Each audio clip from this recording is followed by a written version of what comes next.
संत तुकाराम महाराजांच्या 341व्या आषाढी पायी वारीसाठी देहूत एक अभूतपूर्व सोहळ्याची जय्यत तयारी सुरू आहे। यंदा तुकोबांच्या पालखीसाठी एका अत्यंत भव्य आणि नयनरम्य अशा नव्या रथाची निर्मिती केली जाते।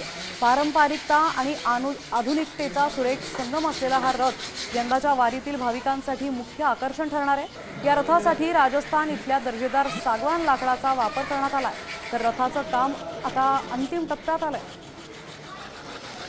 दरम्यान देहूत या रथाच्या कामाचा थेट आढावा घेतलाय आमचे प्रतिनिधी दिलीप कांबळे यांनी। आपण पाहूया।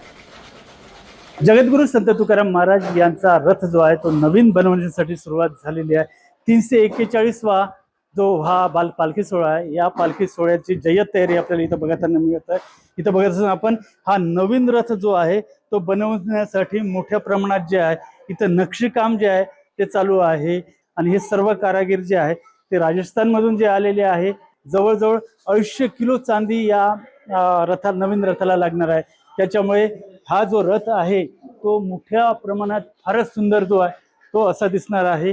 आता काही दिवसातच म्हणजे 7 जुलैला हा रथ जो आहे तयार होऊन पंढरपूरकडे रवाना होणार आहे।